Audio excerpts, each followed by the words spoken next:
জবাব নিয়ে তিনি বক্তব্য পেশ করবেন ইনশাআল্লাহ। আমি তোমার বক্তব্যের পূর্বে একটা হাদিস মনে করছি।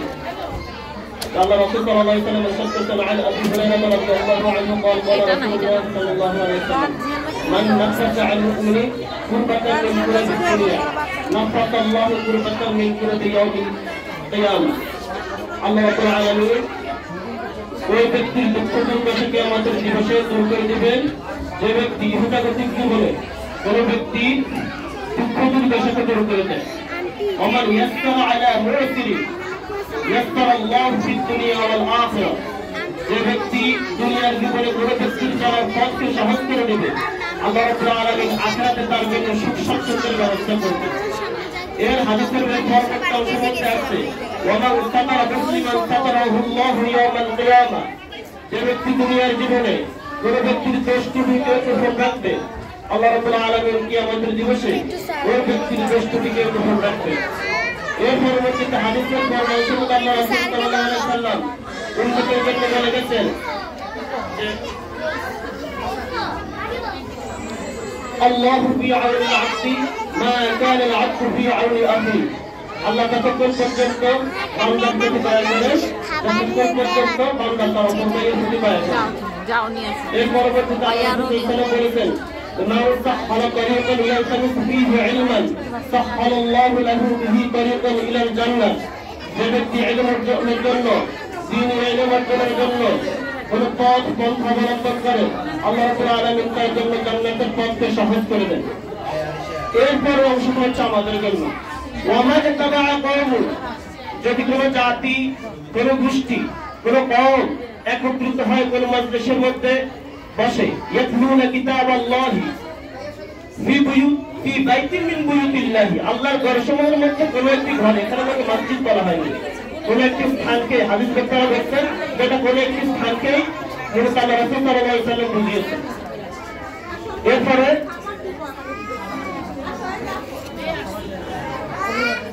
মিন বাইতিন ফি বুয়ুতিল্লাহি ইয়াতামাআ আলাইহি, অর্থাৎ একটি ঘরের মধ্যে সেখানে একত্রিতভাবে বসছেন ইয়াতলুনা কিতাবাল্লাহি, তারা আল্লাহর কিতাবকে তেলাওয়াত করছেন ওয়া ইয়াতাদারাসুনাহু বাইনাহুম, এবং পরস্পরের মাঝে দ্বীনি জ্ঞান সম্পর্কে আলোচনা করছেন। এই দ্বীনি মজলিসের অবস্থাটা এখন এখানের মধ্যে যে অবস্থাতে আছে এই অবস্থাতে আল্লাহ রাসূল সাল্লাল্লাহু আলাইহি ওয়াসাল্লাম বলেন ইল্লা নাযালাত আলাইহিমুস সাকিনা, তাদের প্রতি আল্লাহর পক্ষ থেকে সাকিনা প্রশান্তি নাযিল হয়, ওয়া গাশিয়াতহুমুর রাহমা, এবং তাদেরকে আল্লাহ রাব্বুল আলামিন রহমত দিয়ে আচ্ছাদন করে থাকেন, ওয়া হাফাতহুমুল মালায়েকা, এবং ফেরেশতারা তাদেরকে একেবারে চতুর্দিক থেকে বেষ্টনী দিয়ে রাখে, ওয়া হাফাতহুমুল মালায়েকা। এরপর আল্লাহ রাব্বুল আলামিন আল্লাহ রাসূল সাল্লাল্লাহু আলাইহি ওয়াসাল্লাম বলেন ওয়া যাকারাল্লাহু আলাইহি, এবং আল্লাহ রাব্বুল আলামিন তাদের নামকে স্মরণ করেন তার মজলিসের মধ্যে। ওয়া মান বাত্তা আমালুহু লাম ইউসরি বিহি নাসাবুহু, যার কর্মফল তার জীবনকে পিছিয়ে দেয় তার বংশমর্যাদা তাকে উপরে উঠতে পারে না। এটা হচ্ছে কিতাবুল ইলমের মধ্যে আসছে হাদিসটা মিশকাতুল মাসাহিতে আসছে, বুখারীতে আসছে, মুসলিমে আসছে। এই হাদিসের অনেক বড় শিক্ষা রয়েছে এবং ইলম অর্জনকারী ব্যক্তি যে আল্লাহ রাব্বুল আলামিনের পক্ষ থেকে দুনিয়া এবং আখিরাতে কি ধরনের রিওয়ার্ড রয়েছে এই রিওয়ার্ড সম্পর্কে আলোচনা করা হয়েছে। আল্লাহ রাব্বুল আলামিন আমাদেরকে হাদিস এবং আজকে যে আলোচনাগুলো হয়েছে সকল আলোচনার উপরে ধরে যাবে এবং রবের সন্তুষ্টি অর্জনের নিমিত্তে আমরা যেন ভালো বিষয়গুলোকে আমল করতে পারি, আমাদের জীবনের সাথে সংশ্লিষ্ট করতে পারি। আল্লাহ রাব্বুল আলামিন আমাদেরকে তৌফিক এনায়েত দান করুন, আমরা সকলে বলি আমিন। প্রোগ্রামের পর্যায়ে মূল্যবান নসিহা এবং মূল্যবান বক্তব্য করছি দারুত তাকওয়া মডেল মাদ্রাসার প্রতিষ্ঠাতা প্রিন্সিপাল আমাদের জান্নাতুল ফেরদৌস আকিমিসকে তার নসিহতপূর্ণ বক্তব্য পেশ করার জন্য বিশেষভাবে অনুরোধ করা হচ্ছে।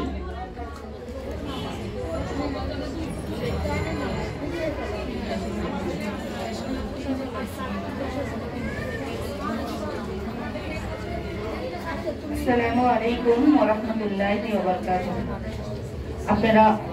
আপনাদের উপস্থিতি আমাদের অনুষ্ঠানকে যেমন আরো বেশি বেশি অনুষ্ঠান করার জন্য অনুপ্রাণিত করেছে এবং আপনাদের এতক্ষণ ধৈর্য ধরে আমাদেরকে সময় দেওয়ার জন্য বা আমাদের কথা শোনার জন্য, আপনারা কথা বলেছেন, উপদেশ দিয়েছেন, এজন্য আপনাদেরকে আমার পক্ষ থেকে আন্তরিকভাবে ধন্যবাদ।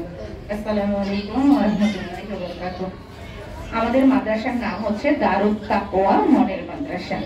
আচ্ছা, আমার এই নামটি আমার যে ভাই বলেছেন যে আমি ডক্টর আব্দুল্লাহ জাহাঙ্গীর স্যারের আদর্শ বড় হয়েছি, বা এই নামটি তারই রাখা, স্যারের মুখের থেকে সরাসরি এই নামটি রাখা। আমি যখন মাদ্রাসা করবো বলে স্যারকে বলেছিলাম, নাম খুঁজতেছিলাম, তখন সৌদি আরবের প্রতিষ্ঠানগুলো প্রত্যেকটাই বিভিন্ন সাহাবী, নবী, তাবেঈনদের নাম অনুযায়ী ওখানে আব্দুল্লাহ, আবু বকর, ওমর, ওসমান এই ধরনের প্রতিষ্ঠানের নাম থাকে। তো আমার বাবা সৌদি আরবে ছিলেন, তখন আমি বাবাকে বলেছিলাম যে বাবা একটা নাম খুঁজে দাও। তো সব ধরনের নামই এই ধরনের নাম। পরে স্যারকে জিজ্ঞাসা করলাম, স্যার আমাকে একটা নাম খুঁজে দেন। তখন স্যার মানে খুব সহজে, জ্ঞানীর কথায় অনেক প্রশ্ন, অনেক সমস্যা যে খুব ছোট্ট করে সমাধান হয়ে যায়, তখন স্যার বললো কেন দারুত তাকওয়া রাখো। আমি স্যারকে বললাম, স্যার আমাকে তো সবাই মিনিং জিজ্ঞাসা করবে। দারুত শব্দের অর্থ হচ্ছে ঘর, আরবিতে দারুত শব্দের অর্থ হচ্ছে ঘর, তাকওয়া শব্দের অর্থ হচ্ছে আল্লাহ ভীতি। তো যে ঘর থেকে মানুষের মাঝে আল্লাহ ভীতি তৈরি হবে সেটার নাম হবে দারুত তাকওয়া। সেই পর্যালোচনা ব্যাখ্যা করে আমাদের এই মাদ্রাসার নাম। মাদ্রাসার একটা সুন্দর মনোগ্রাম আছে, এই মনোগ্রামটি করে দিয়েছিলেন আমাদের ডক্টর ABM হিজবুল্লাহ স্যার, যিনি আমাদের আল কোরআন ডিপার্টমেন্টের চেয়ারম্যান স্যার ছিলেন। তিনি মনোগ্রামের ডিজাইন আমাকে পেন্সিল দিয়ে আঁকিয়ে দিয়েছেন, পরে আমি ডিজাইন করেছি। সেই পেন্সিলের মনোগ্রামেও একটা ব্যাখ্যা ছিলেন যে মনোগ্রামের গাম্ভীর্যতা যত হয়, এটার একটা প্রতিযোগিতা হয়, বিশ্ব প্রতিযোগিতা। সেখানে আপনারা দেখেছেন একটা কাবা, কাবার উপরে একটা সূর্যের আলো, যে আলো দ্বারা পুরো বিশ্ব এবং বাংলাদেশকে কোরআনের আলোয় আলোকিত করবে। এটাই ছিল মূলত দারুত তাকওয়ার ব্যাখ্যা, উদ্দেশ্য নিয়ে তৈরি হওয়া। আর আমাদের দারুত তাকওয়া মাদ্রাসার সিলেবাস, আমরা যখন ইংলিশ মিডিয়াম নিয়ে চিন্তা করি, তখন কিন্তু আমরা চিন্তা করি যে আমেরিকায় কি পড়াচ্ছে। আমরা এখানে ভর্তি হতে আসলেও জিজ্ঞাসা করি ব্রিটিশ কারিকুলাম নাকি অক্সফোর্ড কারিকুলাম, এরকম বিভিন্ন প্রশ্ন আসে। কিন্তু আমাদের দেশে শত শত মাদ্রাসা আছে, আমরা কিন্তু কাউকে জিজ্ঞাসা করি না কোন দেশের কারিকুলাম বা কাদেরকে অনুসরণ করে তারা প্রতিষ্ঠান চালাচ্ছে। কারণ আমি 100-তে 100 গ্যারান্টি দিতে পারবো যে আমাদের দেশের অধিক অংশ প্রতিষ্ঠান ব্যক্তির কর্মসংস্থান হিসেবে প্রতিষ্ঠিত হয়েছে। এরকম যদি আপনি তালিকা করেন, 1000 তালিকার মধ্যে হয়তো বা 2টা পাবেন যে দিনই খেদমতের জন্য করা। এছাড়া বাকি সকল প্রতিষ্ঠান, যত হিস্তানা বলেন, যা বলেন, তা হচ্ছে ব্যক্তির কর্মসংস্থান হিসাবে তৈরি করেছে। সে হাফেজ হয়েছে, সে দারাবাস করেছে, সে এখন দিনই এলেম একটা প্রতিষ্ঠান করবে, প্রতিষ্ঠান পরিচালনার পরে যা থাকবে এটা তার ইনকাম সোর্স। এইভাবে আমাদের দেশের প্রতিষ্ঠানগুলো, আমরা সেখানে যে জিজ্ঞাসা করতে পারি না এটা কি সৌদি কারিকুলামে চলছে নাকি মিশর কারিকুলামে চলছে, নাকি এর উচ্চ শিক্ষার লক্ষ্য এবং উদ্দেশ্য কি। আমাদের দেশে একটা আছে দাওরা পাস। আমরা মনে করি দাওরা পাস করলেই একটা বাচ্চা আলেম হয়ে গিয়েছে, আমরা মনে করি হাফেজ হয়েছে মানে আমার ছেলের সব শেষ। কিন্তু আমাদের ডক্টর আব্দুল্লাহ জাহাঙ্গীর স্যারের কথা ছিল একটা ছেলে হাফেজ হলো মানে সে প্রাইমারি স্কুল শেষ করবে, এলএম শিক্ষার প্রাইমারি স্কুল শেষ করবে। কিন্তু আমাদের দেশের মেন্টালিটি হচ্ছে আমার বাচ্চা হাফেজ হয়েছে মানে এই বছর থেকে সে তারাবি পড়াবে, আর সে কিছু রমজান মাসে কিছু আর্ন করবে, এরপরে কিছু পড়াশোনা করলে করলে, না করলে আমার ছেলে তা হাফেজ হয়ে গিয়েছে। আমাদের দেশের মেন্টালিটি এটা সেটা। কিন্তু ডক্টর আব্দুল্লাহ জাহাঙ্গীর স্যার আমাদের শিখিয়েছেন একটা বাচ্চা হাফেজ হওয়া মানে তার এলএমের প্রাথমিক প্রাইমারি স্কুল শেষ হলো, এখন তো সে পড়াশোনা শুরু করবে। যেমন আপনারা জানেন কিনা জানি না, আমার ডক্টর আব্দুল্লাহ জাহাঙ্গীর স্যার হাফেজ ছিলেন না, এবং উনি কিন্তু কমি মাদ্রাসাতেও পড়েন নাই, উনি সম্পূর্ণ আলিয়া মাদ্রাসার একজন ছাত্র। আমাদের দেশের ধারণা কমি মাদ্রাসায় না পড়লে আলেম হওয়া যায় না, কিন্তু স্যার ছিলেন সম্পূর্ণ আলিয়া। তো আমাদের দেশে একটা প্রচলিত বাক্য আছে, এলেম খালি আলিয়া, মানে আলিয়ার বাচ্চারা এলেম দিলাম কিছু জানে না। তো তার ব্যতিক্রম যে সেটা আব্দুল্লাহ জাহাঙ্গীর স্যার দেখিয়ে দিয়ে গিয়েছে। আমার এখানে কয়েকদিন আগে নাহমিরে পড়া একটা ছাত্রী ভর্তি হতে আসছে, 2 জন। নাহমির মানে আপনারা বুঝবেন কিনা, এটা হচ্ছে জেনারেল কথাই বললে বলা যায় এই যে ছাত্রী। তো আপনারা জানেন যে আমাদের সিলেবাসটা আমরা সৌদি এবং মিশরের সাথে সামঞ্জস্য রেখে তৈরি করা। আমার সিলেবাস, আমার প্রতিষ্ঠানের এই যে সিস্টেম, সকালে আসলে বাচ্চা হিপস করবে, তারপরে বাচ্চা জেনারেল সাবজেক্ট করবে, এরপর হিপস কার্যক্রমটাকে প্রাধান্য দেওয়ার জন্য আরো বেশি বেশি করে সময় পড়ানো হয়। সেটা সম্পূর্ণই মিশরের শিক্ষা ব্যবস্থা, একদম সম্পূর্ণ মিশর শিক্ষা ব্যবস্থা। মিশর আল আজহার ইউনিভার্সিটির ডক্টর আতা রহমান স্যার একদম কাগজ কলমে আমাকে সব করে করে আঁকিয়ে দিয়েছিলেন যে তাদের দেশের শিক্ষা ব্যবস্থা কিভাবে হয়। আমার যে বইগুলো পড়াই আমি, এই বইগুলো সম্পূর্ণ সৌদি আরবের। আমার আশেপাশে অনেক স্কুল মাদ্রাসায় এই বইগুলো শুরু করেছিল, কিন্তু তাদের সেই ধরনের দক্ষ টিচার না পাওয়ার কারণে তারা পরে সেই বই বন্ধ করে দিয়েছে। তো আপনারা দেখেছেন আমার শিক্ষক পরিচিতির মধ্যে আমাদের এই সাবজেক্টের ক্লাস নেন সম্পূর্ণ আবু হানিফ স্যার ছেলেদের শাখায়, এবং এই সাবজেক্টের উপরেই তার ওই দেশে পড়াশোনা ছিল। অর্থাৎ আমাদের এই ক্ষেত্রে কোনো দুর্বলতা নেই। এখন কথা হচ্ছে এটা সম্পূর্ণ বিদেশি একটা ভাষা। আপনার বাচ্চা স্কুলে না আসলেও শিখে মাদার মানে মা, ফাদার মানে বাবা, কিন্তু আমরা যতক্ষণ তাকে না বলি উম্মুন মানে মা, আবুন মানে বাবা, ততক্ষণ পর্যন্ত সে শিখে না। এবং সে আজকে এটা শিখে যায়, আবার আগামীকাল 10টায় আসার পরে সে এটা আবার রিপিটেশন পায়। তার আগে কিন্তু আপনিও বলে দিতে তাকে পারছেন না, অতএব তার এটা আয়ত্ত করতে একটু সময় লাগবে। এরপরে দেখেন আমাদের হিপস বিভাগটা জেনারেল বিভাগের সাথে সামঞ্জস্য রেখে করা। যেমন আমার এখানে ক্লাস 2 এর বাচ্চা আছে, ক্লাস 3 এর বাচ্চা আছে, যাদের 10 পারা, 8 পারা, 9 পারা, 5 পারা হাতে ধরে। আমার এখানে কয়েকজন ভাই, দুটো ভাই একজন বসে আছেন, চলে গিয়েছেন, ওনার বাচ্চারা পড়ে এসে আমার কাছে ভর্তি হয়েছেন। সেই বাচ্চা এখন নাজেরা পড়ছে 3 পারা, এবং সে আমাদের মদিনা আরবিক বলতে করতেই পারে না, কোন রকম শব্দার্থ সে পাচ্ছে না। তাহলে ওই ধরনের মাদ্রাসাতে বাচ্চা পড়ছে, পড়ার পরে পড়ে পড়ে জেনারেল পড়ছে, খুবই কম সাবজেক্ট, ক্লাস 4 এ পড়েও সে এখনো নাজেরা শেষ করতে পারেনি। কিন্তু আমাদের এখানে ক্লাস 4 এ পড়ে এমন কোনো বাচ্চা নাই যে হিপস পড়ে না। কেউ 10 পারা, কেউ 15 পারা, কেউ 12 পারা, কেউ 20 পারা। তো সেই দিক থেকে যদি চিন্তা করি, তাহলে আমরা যে লক্ষ্য এবং উদ্দেশ্য নিয়ে প্রতিষ্ঠান করেছিলাম সেদিকে আমরা অগ্রসর হই। আমাদের শিক্ষা প্রতিষ্ঠানটা বাংলাদেশের আরো 10টা প্রচলিত শিক্ষা ব্যবস্থা থেকে আলাদা। এখন সেইটা বুঝতে হয়তো আপনার একটু সময় লাগবে।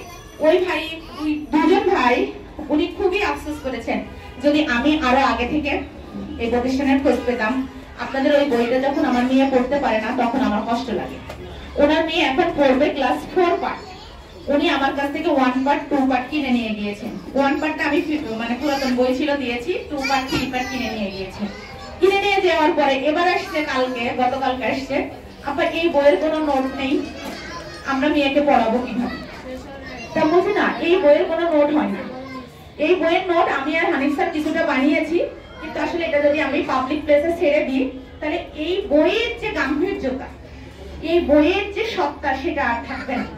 কারণ ওটাকে বাচ্চাকে শিখেই পড়তে হবে।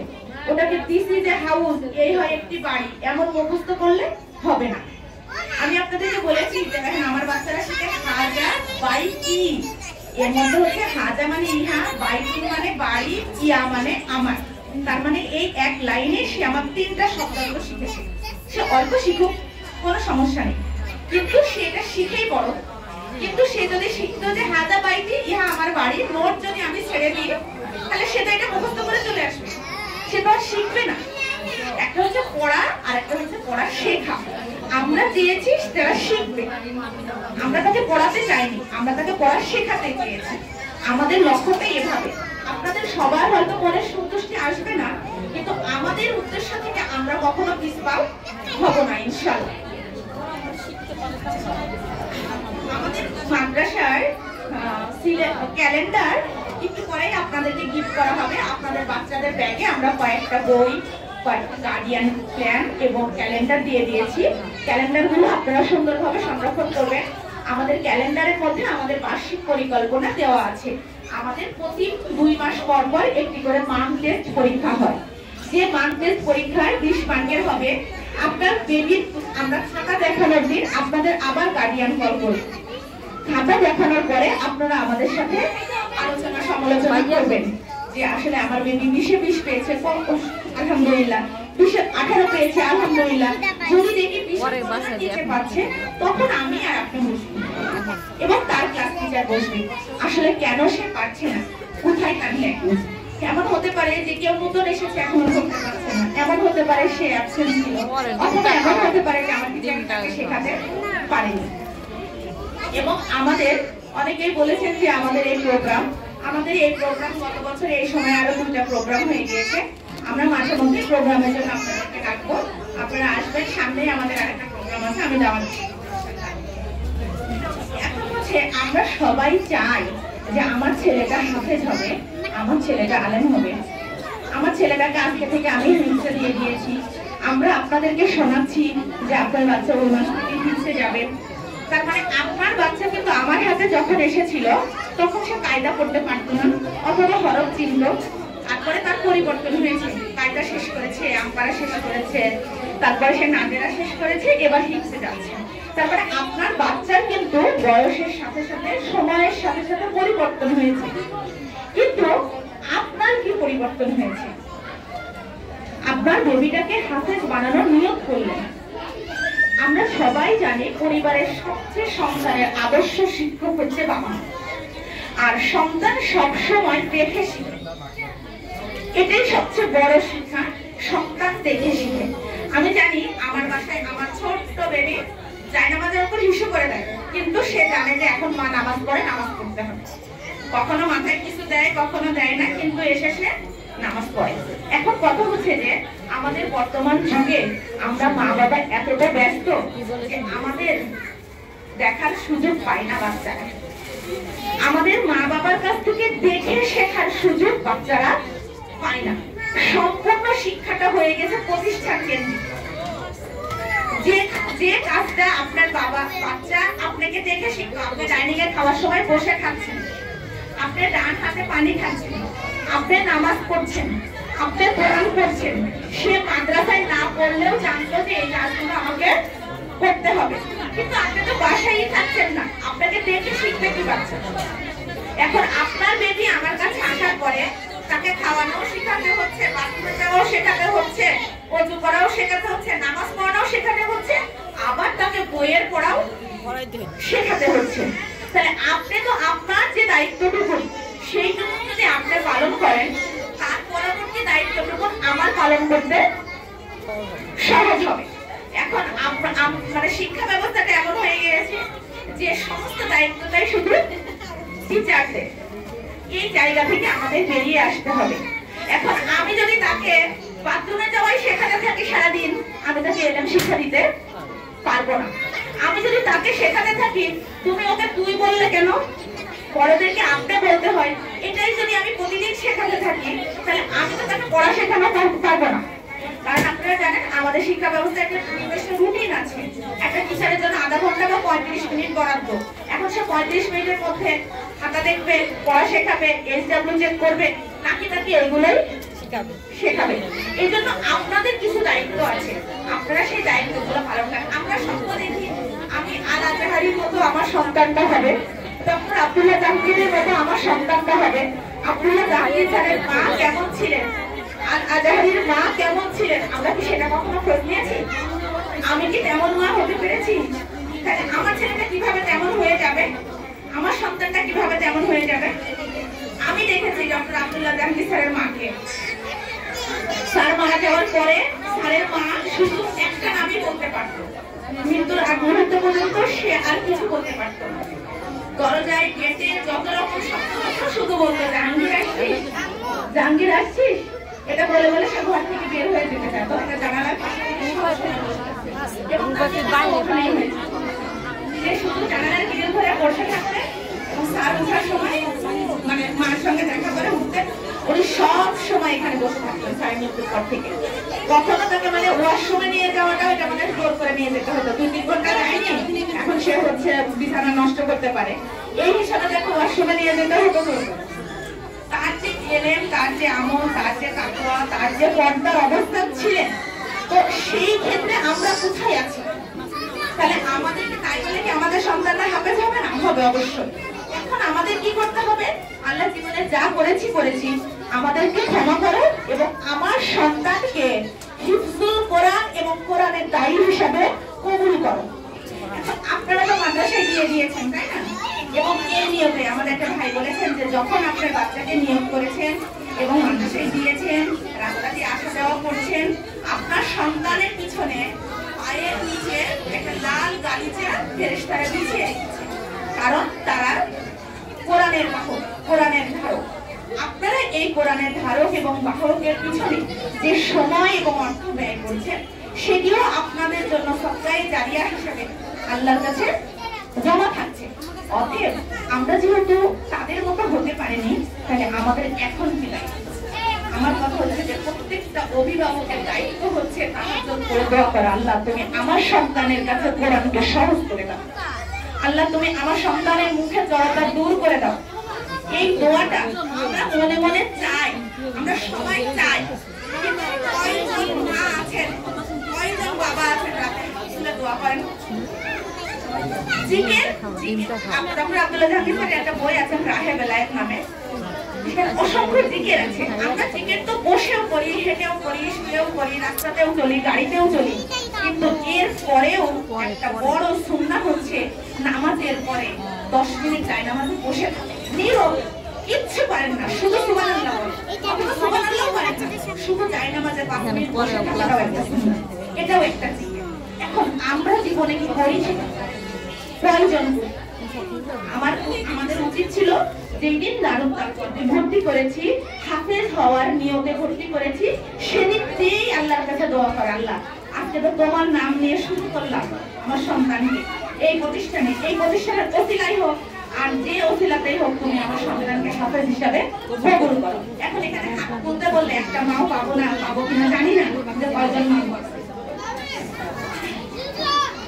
এখন আমাদের আদর্শ সন্তান আমরা সবাই, কিন্তু আমরা আদর্শ পিতা মাতা হতে পারছি কিনা সেটাও আমরা একটু দেখবো, ইনশাআল্লাহ চেষ্টা করবো। কারণ দেখেন, আমাদের মৌলিক চাহিদার মধ্যে আছে খাদ্য, বস্ত্র, বাসস্থান, শিক্ষা, চিকিৎসা, তাই না? শিক্ষা হচ্ছে 5 নম্বর অধিকার, 5 নম্বর অধিকার। ইসলামী দৃষ্টিকোণ থেকে শিক্ষা 5 নম্বর অধিকার। আমাদের সন্তান যখন গর্ভে ছিল তখন আমাদের দোয়া করার নিয়ম ছিল,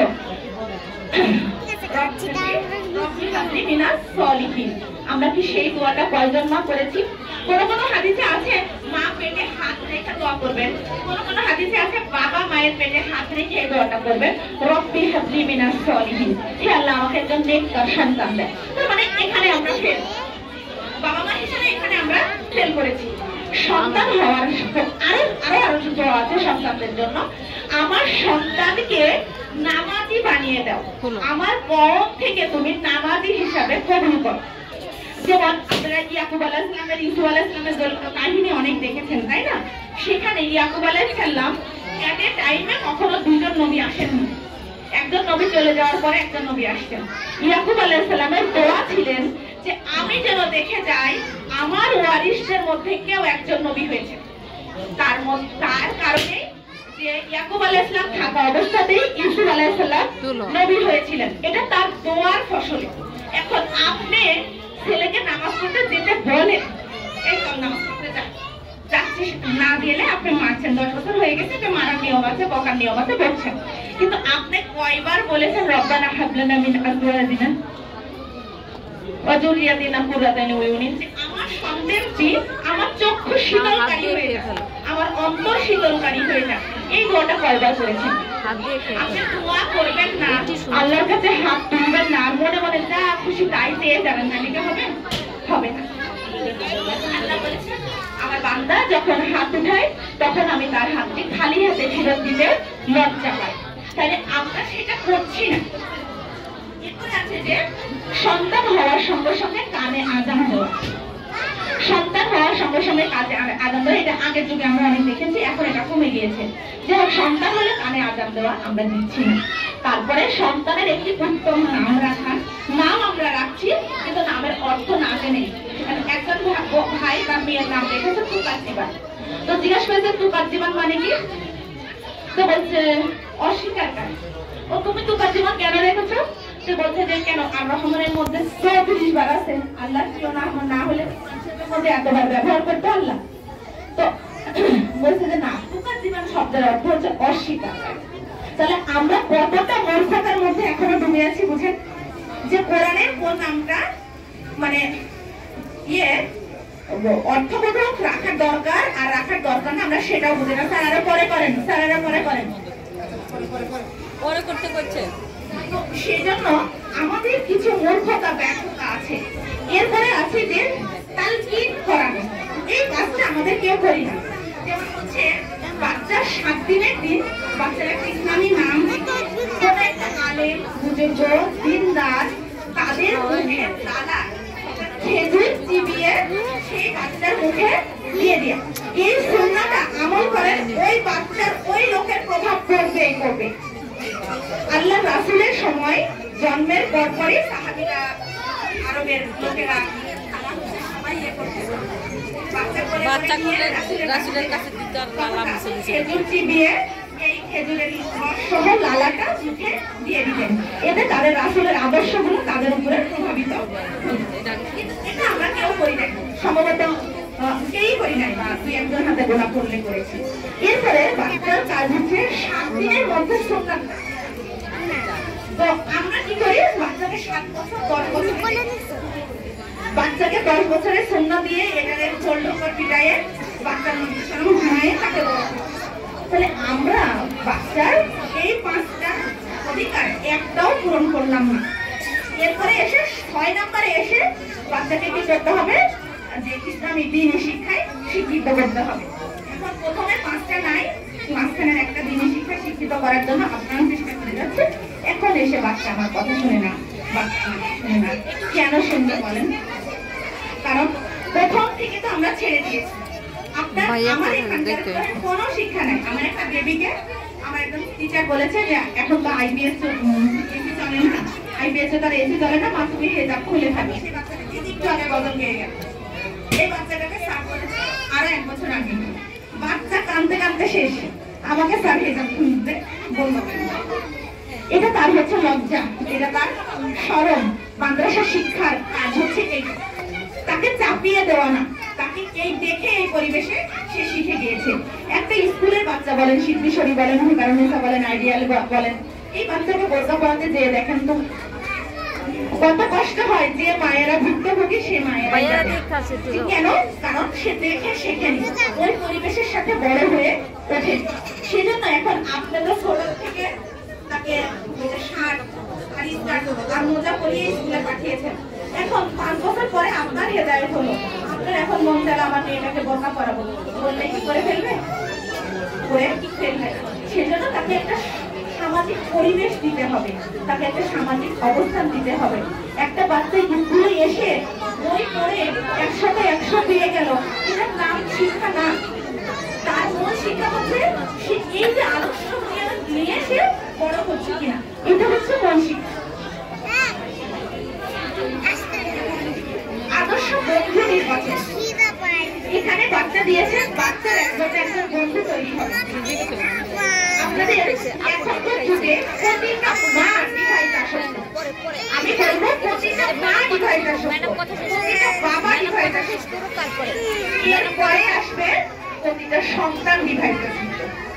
কারণ আপনার কি পরিবর্তন হয়েছে, আপনি হতে চাচ্ছেন একজন মুসলিম, আপনি হতে চাচ্ছেন একজন আদর্শ সন্তানের বাবা, কিন্তু আদর্শ সন্তানের বাবা হতে যাচ্ছেন, কিন্তু আপনি আদর্শ হতে চাচ্ছেন না। কারণ আপনি সারাদিন কর্মব্যস্ত ছিলেন অফিসে, এখন বাসায় এসছেন, বাসায় আসার পরে আপনার একটু অবসর সময়, আপনার অবসর সময়টা আপনার টিভি দেখে অথবা মোবাইল দেখে কাটাচ্ছেন। আপনার বেবি কি করবেন একটু বলেন তো? কিন্তু আপনি যে টিভি দেখছেন আধা ঘন্টা, আপনি যে মোবাইল দেখছেন আধা ঘন্টা, সেটা কমপ্লেন করার কেউ নেই। কিন্তু বেবি টিভি দেখলে, মোবাইল দেখলে, এটা হচ্ছে আমাদের কমপ্লেন। এটা কি হয়? আপনি কি আপনার বাসার পরিবেশটা ইসলামে দিয়েছেন? আপনি আগেও টিভি চালাতেন, এত বড় এলইডি টিভি, এখনো আপনার বাসায় আপনার ছেলে 10 পারার হাফেজ হয়ে গেছে, আপনার বেবি 15 পারার হাফেজ হয়ে গিয়েছে, আপনার বেবি 30 পারার হাফেজ হয়ে গেছে, কিন্তু আপনার এলইডি টিভি খোলেনি। আপনার স্মার্টফোন ব্যবহার হওয়া বন্ধ,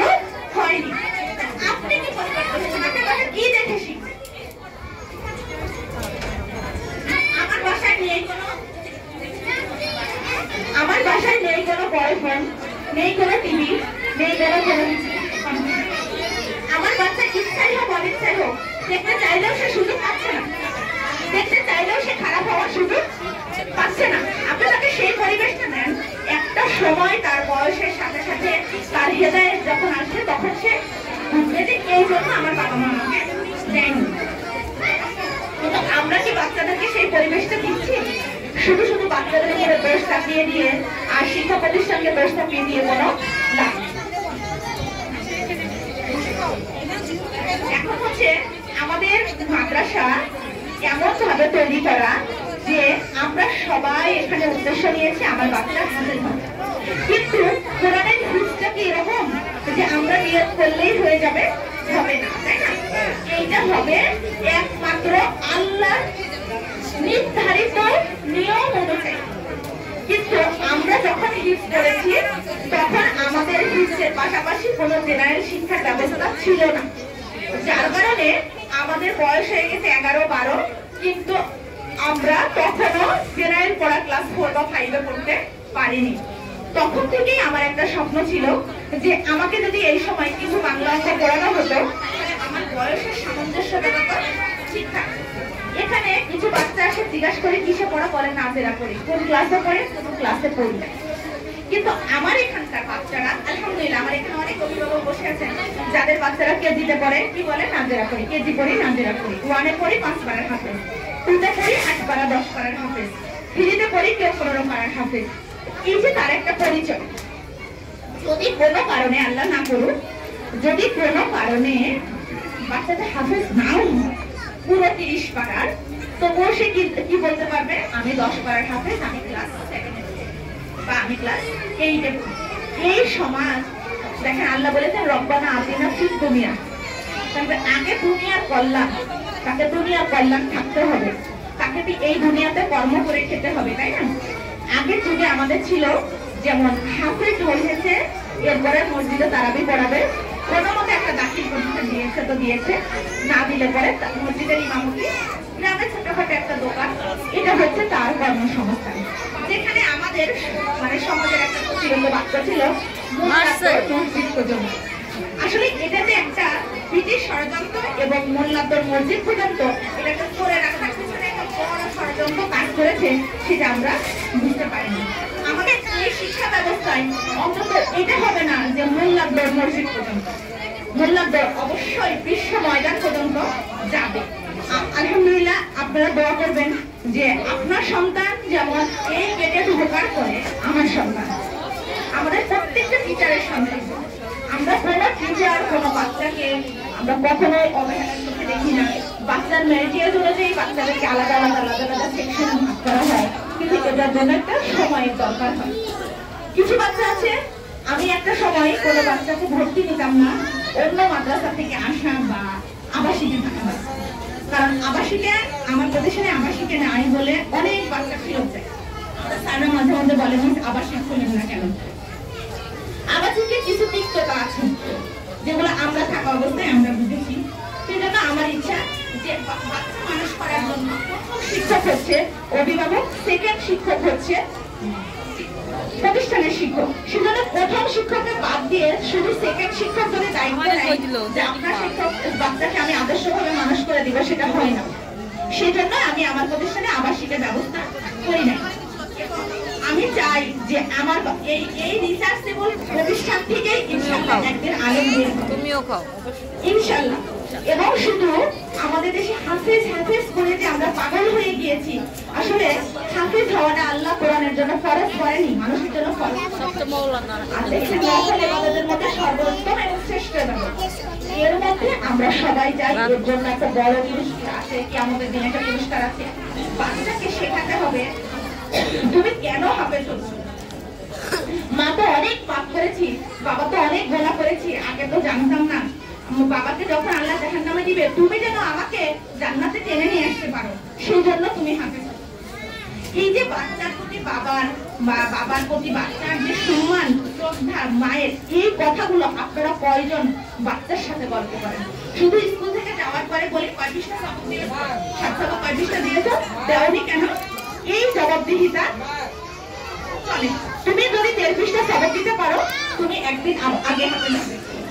তুমি যদি 2 পৃষ্ঠা সবক দিতে পারো তোমার বান্ধবীরা তোমাকে একদিন আগে হাফেজ বলা হবে। এইভাবে বাচ্চাদেরকে একটু উদ্বুদ্ধ করবেন। এরপরে আমার 2-3 জন অভিভাবকের কিছু মন্তব্য ছিলেন। আমাদের একজন বোন বলেছেন যে আমাদের নার্সারি সিলেবাস একটু বেশি। আসলে অন্যান্য প্রতিষ্ঠানের চেয়ে আমাদের নার্সারি সিলেবাস একটু বেশি। আমরা একটা বয়সের মেজারমেন্ট দিয়ে একটা সিলেবাস তৈরি করি। যদি দেখি যে এই বছরের বাচ্চাগুলো বেশি ছোট, তখন আমরা সেই সিলেবাসটাকে শর্ট করে নিয়ে আসি। এই জন্য আপনাদের কোনো টেনশন করার দরকার নেই। বাচ্চা যতটুকু শিখবে আমাদের পরীক্ষা অতটুকুই হবে। আর আমরা 2 মাস পর পরই আপনাদের পরীক্ষা নিব এবং এই পরীক্ষার খাতা দেখানোর দিন আপনাদের সাথে আমরা মত বিনিময় দেব ইনশাআল্লাহ। আরেকটা হচ্ছে আমাদের বিষয়ে আমার এখানে বাচ্চা থাকে তখন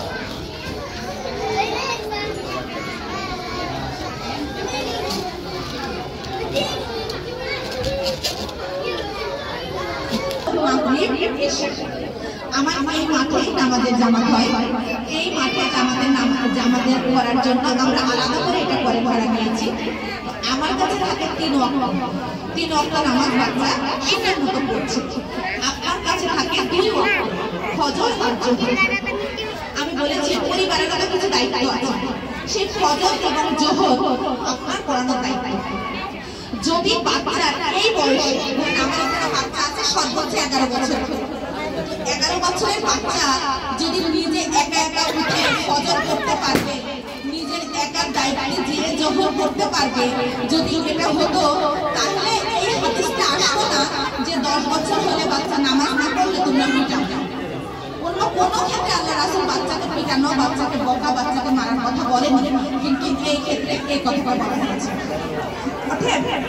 আমি একটা বাচ্চাকে জিজ্ঞাসা করলাম মেয়ে বাবা যে তুমি ফজরের নামাজ পড়েছো না কেন? আম্মু ডাকলেন, আম্মু বলেছে না। অথচ এটা হিফজ প্রায় 22 পারা মতো। তো 22 পারা হাফেজের মা যখন নামাজ পড়ছে না তখন সে কাকে দেখে উঠবে? 10 বছরের বাচ্চার ইমানকে এমন হয়েছে যে ও নিজ তাকিয়ে উঠে যে নামাজ পড়বে। আর আপনারা যারা এখানে দিয়েছেন তারা সবাই জানেন এটা আমাদের আবার আবার আল্লাহ রাসূলের বলেছেন 7 বছর থেকে প্র্যাকটিস করতে হবে, 10 বছরে দিয়ে পড়াইতে হবে, 10 বছর না পড়লে তাকে মারতে হবে। আমি তো তাকে এই সুন্নাত বাহিরে যে 5 বছরে শুরু করবো, 7 বছরে করবো না। অতএব সুন্নাতকে সুন্নাত মতো করে মানতে হবে, সুন্নাতকে জোর খাটিয়ে মানার কোনো সুযোগ নেই। এই ছোট ছোট বাচ্চাদের আমাকে অনেকেই জিজ্ঞাসা করেছে আপনার মাদ্রাসার নাম তাকওয়া, আপনি বাচ্চাদেরকে বোরকা দেন না কেন? আচ্ছা, ওদের জন্য তো বোরকা ফরজ হয়নি।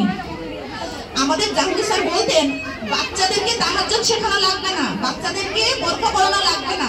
বাচ্চাদের অন্তরে যদি তুমি নূর তৈরি করে দিতে পারো, নূরের আলো দিয়ে সে দুনিয়া খুঁজে নিবে। আর যদি তুমি তার অন্তরে নূর তৈরি করতে না পারো, কোরআনের হাফেজে রাস্তার মোড়ে যেয়ে সিগারেট টানবে। এখন আমাদের লক্ষ্য উদ্দেশ্যটা তাই যে তার যে বয়সে যা শেখা দরকার সে সেই বয়সে তা শিখবে। তা অন্য এই বয়সে যা শেখা দরকার তার চেয়ে যদি বেশি শিখে যায় তাহলে সে নষ্ট হয়ে যাবে। এবং এরকম অহরহ সংজ্ঞা, অহরহ এক্সাম্পল আমাদের কাছে আছে। আচ্ছা, আর আমাদের একজন ভাইয়ের আমাদের এখানে কয়েকটা অনুষ্ঠান হয়, নতুন অভিভাবক আছেন আমি বলে দিই। আগামী শনিবার আমাদের এখানে পিঠা উৎসব আছে। পিঠা উৎসবটা আপনারা স্টল দিবেন এবং এটা হবে সম্পূর্ণ গ্রাম বাংলার ঐতিহ্যবাহী পিঠা, কোনো ফাস্টফুড, কোনো খাবার না। আপনারা দোকান দেবেন, আপনার সন্তানরাই এটা ক্লাস, তাদের একটা বিনোদন। আমাদের কিছু সীমাবদ্ধতা থাকে, আমরা যা খুশি তাই করতে পারি না। এটা নিয়ে কেউ পজিটিভ মন্তব্য করবেন, এর মধ্যে আবার কেউ নেগেটিভ মন্তব্য করবেন। এরপরে আমাদের আছে বার্ষিক ক্রীড়া প্রতিযোগিতা। আমরা প্রত্যেক বছরেই একটা মাঠ ভাড়া নেই 7 দিনের জন্য। এরপরে আমাদের সুন্দর মতো বার্ষিক ক্রীড়া প্রতিযোগিতা হয়। যদিও আমাদের মাদ্রাসা আমরা বড় মেয়েদেরকে এই মাঠে করিয়ে ফেলি, কিন্তু বাকি পুরো ম্যানেজমেন্ট আমরা মাঠে করি। আপনাদের সেখানেও মহিলা অভিভাবক, পুরুষ অভিভাবক সবার খেলা থাকে এবং আমরা প্রোগ্রামগুলো চেষ্টা করি প্রত্যেক শনিবারে ফেলার, যেন যারা সরকারি কর্মকর্তা আছেন তারা যেন সবাই উপস্থিত থাকেন। আপনাদের উপস্থিতি বাচ্চাকে উৎসাহিত করে, বাচ্চাকে প্রেরণা দেয়। সেখানে একটা অপশন থাকে যেমন খুশি তেমন সাজ, বাচ্চারা অনেক মজা করে সাজে, এগুলোই আমাদের দেখতে ভালো লাগে। এগুলো বাচ্চাদের পড়াশোনার পাশাপাশি বিনোদনের একটি অংশ। আমাদের বার্ষিক শিক্ষা সফর থাকে, বার্ষিক শিক্ষা সফরের ডেট মনে আপনারা পেয়েও গিয়েছেন। এরপরে আমাদের থাকে 3 মাস পর পর একটা স্টাডি ট্যুর, সেটা হয় ক্লাস ভিত্তিক, সেটা হয় কখনো অভিভাবক সহ, কখনো অভিভাবক ছাড়া। আমরা চেষ্টা করে গিয়েছি, যেহেতু হিপসের পড়াশোনা একটা টানা পড়াশোনা, এর মাঝেও আমরা বাচ্চাদেরকে বিভিন্নভাবে বিনোদন দেওয়ার চেষ্টা করি। আবার অনেকেরই মন্তব্য আছে যে হিপস পড়বে তাহলে আবার এত এত খেলাধুলা, এত অনুষ্ঠান, আমার বাচ্চা 1 পৃষ্ঠা সবক আজকে দিলে হয়ে যেত। 1 পৃষ্ঠা সবক দেওয়াই তো তার মূল ইয়ে না। আমি মেরে তাকে 1 পৃষ্ঠা সবক পড়াই দিলাম, ওটা তো তার মূল পড়া হলো না। তার যদি কোরআনের প্রতি মহব্বত না আসে, তাহলে আমি তো তাকে খালি সবক পড়াই দিলাম আর 7 সবক শোনাই দিলাম, এটা তো কোনো শিক্ষার মান হতে পারে না। তাকে বোঝাতে হবে তুমি আজকে 1 পৃষ্ঠা কম দিয়েছো খেলার কারণে, কালকে 2 পৃষ্ঠা দিয়ে দিলাম, তাইলে না সে সেই শিক্ষার মর্মটা বুঝবে। আরেকটা আপনারা জানেন আমাদের মাদ্রাসা থেকেও হাফেজা বের হয়েছেন আলহামদুলিল্লাহ। আমার অন্য শিক্ষা প্রতিষ্ঠানে যেখানে বাংলা, অঙ্ক, ইংরেজি, আপনারা জানেন যে সব প্রতিষ্ঠান কি বলে জেনারেল পড়া আছে, মানে বাংলা, অঙ্ক, ইংরেজি 3টা বোর্ডের বই আছে, আর হিপস এটা পড়ছে। কিন্তু আরবির যে একটা জগৎ আছে, আরবির যে একটা ভাষা লিটারেচার আছে, কোরআনের শব্দার্থ বলা আছে, আরবির স্পোকেন আছে, সেটা অনেক প্রতিষ্ঠান জানেই না, অনেক অভিভাবক জানেই না। আমাদের সেই সমস্ত ভারী সিলেবাস আয়ত্ত করার পরেও আমাদের বাচ্চা 3 বছরের আগে হিপস শেষ করেছে। এবং আমাদের একজন বাচ্চার মনে হয় 1 পারা বাকি আছে, সে বাচ্চা মাত্র 11 মাসে শেষ করেছে। কিন্তু আমাকে যে আদর্শ আমি বড় হয়েছি,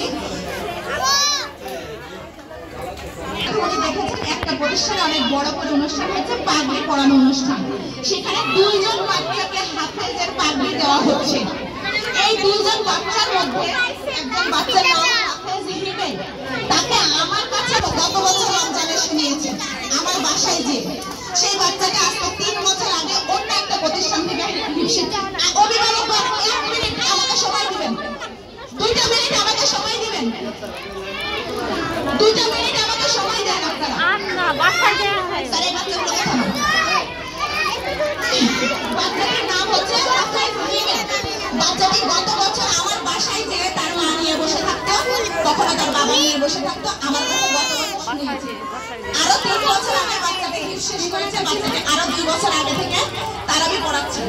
এখন বাচ্চাটা 1 বছর একটা মাদ্রাসায় ইংলিশ মিডিয়ামে পড়েছিল, তার মা এই মাদ্রাসায় গিয়েছে যে তাকে শোনানোর জন্য।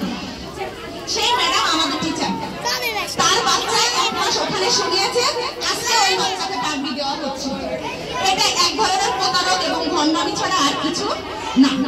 2 জন বাচ্চা হিপস হয়েছে, 2 জন বাচ্চাকে নিয়ে আজকে অনুষ্ঠান করছে। আমার মাদ্রাসা থেকে হাফেজ হয়েছে, কিন্তু আমি এই ধরনের অনুষ্ঠান করি নাই। আপনারা ঘোষণা করেছেন, আমি ডক্টর আব্দুল্লাহ জাহাঙ্গীর স্যারের ছাত্রী ছিলাম। স্যার আমার মাথায় এমন হাত দিয়ে বলে গিয়েছিল, লোক দেখানো কোনো কিছু কোনোদিন করবা না। বাচ্চার অভিভাবক, বাচ্চা হাফেজ হয়েছে, বাচ্চার অভিভাবক খুশি, আল্লাহ খুশি, তোমাদের চেষ্টা সফল, এতটুকুনি যথেষ্ট। যেটুকু বাচ্চার শিক্ষার জন্য অনুপ্রেরণা না দিলেই না, এতটুকু প্রোগ্রাম ছাড়া কখনো লোক দেখানো আনুষ্ঠানিকতা তুমি করবে না, এটা তোমার প্রতি আমার ওসিয়ত। তো সেই ক্ষেত্রে আমরা যখন তখন যা খুশি তাই করতে পারি না। আমাদেরও অনেক সফলতা আছে, কিন্তু আমরা সেগুলো প্রকাশ করি না।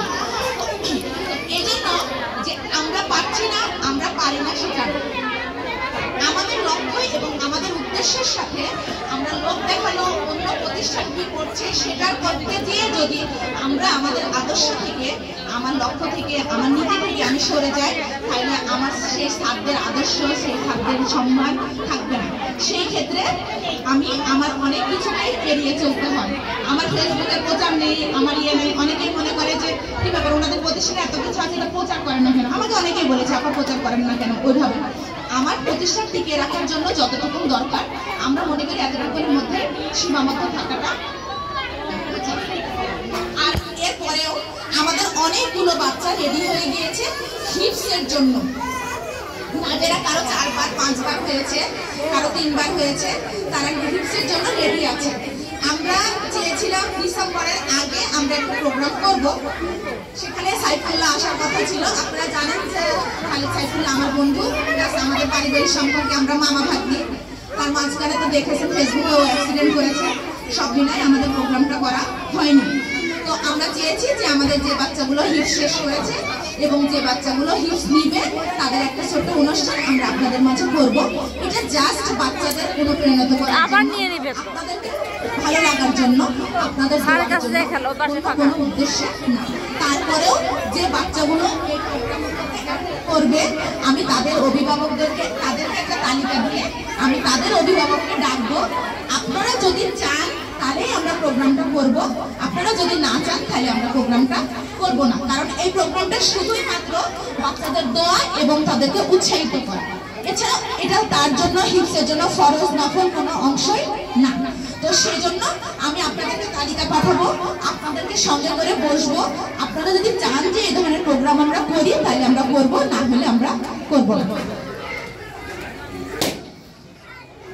আমাদের পিঠা উৎসব, ক্রীড়া প্রতিযোগিতা, শিক্ষা সফর, সকল অনুষ্ঠানের আমন্ত্রণ দিয়ে আমি আমার বক্তব্য শেষ করছি। আসসালামু আলাইকুম ওয়া রাহমাতুল্লাহি ওয়া বারাকাতুহু। 2025 সালে আমাদের নতুন কিছু সংযোজন, নতুন কিছু টিচার, নতুন কিছু জিনিস আমরা যোগ করেছি।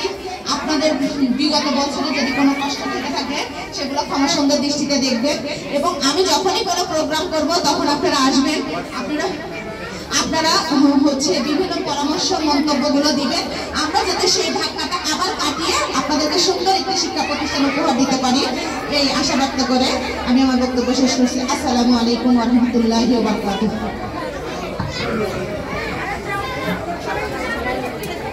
জি, প্রোগ্রামের সমাপ্তি ঘোষণা করা হচ্ছে। আমরা আস্তে আস্তে বের হবো ইনশাআল্লাহ। আমাদের পুরুষ অভিভাবকরা বের হওয়ার পরে আমাদের মহিলা অভিভাবকরা বের হবেন। আমাদের পুরুষ অভিভাবকরা বের হওয়ার পরে আমাদের মহিলা অভিভাবকরা বের হবেন।